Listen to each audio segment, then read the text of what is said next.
All right, guys, I want to talk about something a lot of people hate doing, and that's cold calling. I know it can be super intimidating to pick up the phone and call somebody that you don't know. So today I'm going to walk you through my entire cold call process, and then I'm actually going to break down one of my cold calls live, where I take a guy from being completely uninterested to actually booking a demo with me by the end of the call. And then after that, I'm going to go over some tips and tricks to help you be more successful on calls. So hopefully by the end of the video, you'll be a lot more confident on the phone and you'll be able to close a lot more deals. Now, if you don't know who I am, my name's Connor, and I teach people how to start their own SaaS business with $0 and no experience. So if that sounds like something you might be interested in, stick around to the end of the video and I'll show you exactly how to get started. The first step of cold calling is research. I always do about 1 to 2 minutes of research on a company before I call them, and it doesn't need to be anything crazy. I usually just scan their Google profile, their Facebook profile, and their website because I want to make sure I get a good understanding of what they offer and see if there's anything specific I can offer them right away. Like, for example, if they don't have a website or they have low Google reviews, those are two things that I can bring up on the call right away. And it also just makes the call more personalized and shows that I've done my homework. Next, we have the script. Now, I do not read off the script word for word. I use it as more of a general outline to help keep me on track, because when you start to read off the script word for word, you start to sound like a robot and you're going to get way more people hanging up on you, and it's just overall not good. But with that being said, it's totally fine to stick with the script if you're a beginner, and then as you start to become more confident, you can start to inject some more personality into it and make it more human, and also maybe start to improvise a little bit. And that makes it 10 times easier to start building a relationship, build some rapport, and make a connection with the person on the other end of the phone. When it comes time to make the call, if I get the voicemail, I always leave a message. And you want to do that because you're not going to get many people calling you back, but when you do, it's better than none if you don't leave the message. So it's just something easy you can do at the end of the call if you get the voicemail to automatically increase your chances of getting that call back. And if I do get a person to pick up, I introduce myself and I jump right into the pitch.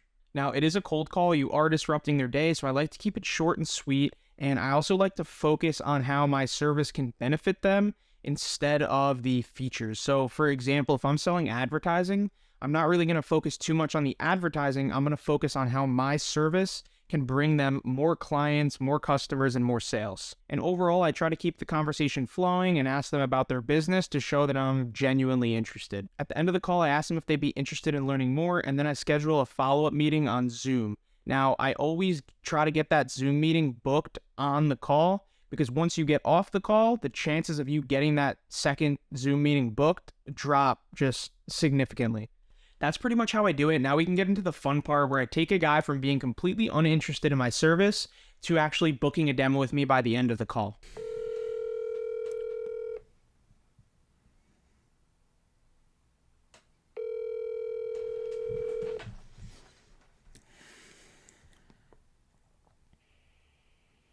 Unlimited. Hey, is this Paul? Speaking.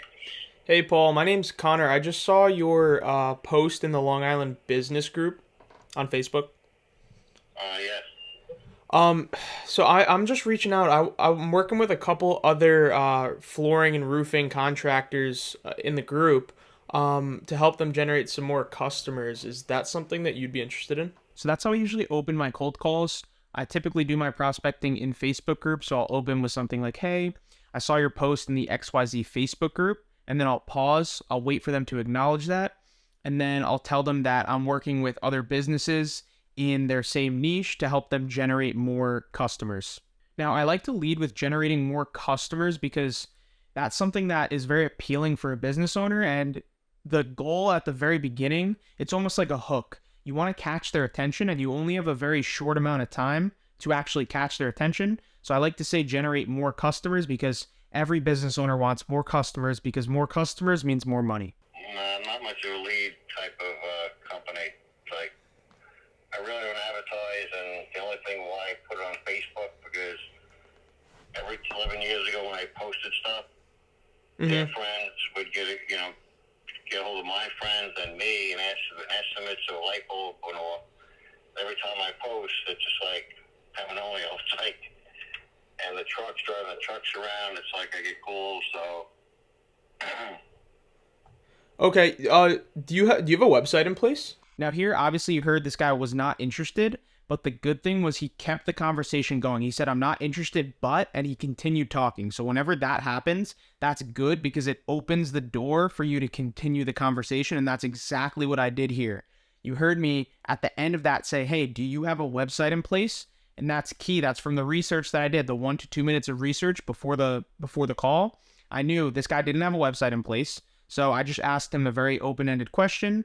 And I knew he would continue talking again, and that's exactly what he did. After I asked him the question, he went on about his website. I had one, and then it just, to me, it was useless because the pictures you can't put on, so I did the Facebook 11 years ago. So if you looked at the Facebook page, and I can generate it and basically pay to advertise it, but it's still there. As you can see, after I asked him about the website, he kind of went on a whole rant about, honestly, a bunch of nonsense. And that's good. In those cases, when the prospect starts to just talk, just let them talk, actively listen and ask questions to show that you're actually engaged and listening. That's going to build a lot of trust. It's going to help you build a connection and build rapport. And that's exactly what I did. Not flattening it, not leveling it, and then every time I have to do one, I got to correct everything, take the drum marks out, the unevenness. It's like, and then when they see it, then they see what a floor is supposed to look like. Yeah. Yeah, no, I completely understand that. Yeah, I respect that you take pride in actually doing it the right way. Not a lot of people out there like that. I've been doing it like 37 years, so it's like I'm married to it. So here he was explaining how he does things much differently than any other people in his industry. He does the work the right way and the better way. So I just decided to show that I'm actively listening and I'm engaged by complimenting him about his taking pride in doing things the right way. But yeah, so like you were saying, so you don't really do too much advertising or anything like that? I tried like years ago with Service Magic, and I had things with them, and I said, you're going to go out of business, which they did. Then they reopened to Home Advisor because they ruined that name. And I said, listen, not to be vain. So this is actually a really effective and also super simple and easy tactic to use. It's called mirroring. So if you remember before, he talked about how he didn't do too much advertising. So I literally just repeated that back to him. I said, oh, so you were saying before that you don't do too much advertising. Now this is going to do two things. This is going to build trust because it shows that you're listening and you're asking a question that shows that you were engaged in listening. And also it's going to get the prospect to expand on whatever statement that was. So you can see he went a little bit more in depth on why he doesn't do too much advertising. He explained about how he didn't have a good experience with whatever service provider. I think it was Angie's List. So again, mirroring is a very, very effective way to get more information and also build trust. Yeah, no, I mean, I respect that, doing things the right way. That's always the way to go. I take pride in doing things the right way as well. It seems like you've been dealing with some companies for, advertising and such that they're not doing things the right way. They're not doing a great job for you. So there I was trying to show him that I was similar to him in the fact that I take pride in doing things the right way, and additionally separating myself from the companies that he's used to working with that he had a bad experience with. For example, Angie's List and Home Advisor. I was trying to separate myself from Angie's List and Home Advisor and also show him that I'm also like him and I take pride in doing things the right way. I mean, next week I'm willing to hear you out, like to see. And if you get approved like that 30 days, and it's not like others, because things are structured in the flooring business that the way that people are. If somehow you're different, Yeah, no, definitely, completely different than some of the companies that I think you were telling me about how they work. And we've heard the same thing from a lot of other people that don't have great experiences with those types of companies, especially Angie's List specifically. We've heard a lot of not so great things. But yeah, if you have like maybe what day is good for you next week? So here I'm trying to separate myself from those companies that he had bad experiences with. And also I've heard a ton of bad things about Angie's List and Home Advisor. So I kind of put that in as well. Like, hey, yeah, I've also heard the same exact thing. So I know exactly where you're coming from to show him that I completely understand what he means. and he was starting to show a little bit of interest. So I went straight in for the kill, and I just asked him what days he had available next week for the follow-up call. It looks like I have an opening 6 p.m. on Tuesday. Does that work for you? Yeah, that should work. Okay, awesome. And is this your personal number? Which number did you call? And as you can see there, we locked in the demo call. It was a long call. It was like 15 minutes. That's why I cut a lot of those parts out, because it was honestly just him going on about a bunch of nonsense. But it did work out in the end because I listened, because I asked him engaging questions, open-ended questions. I finally got him to book the demo at the end. So now for some key takeaways and some tips and tricks.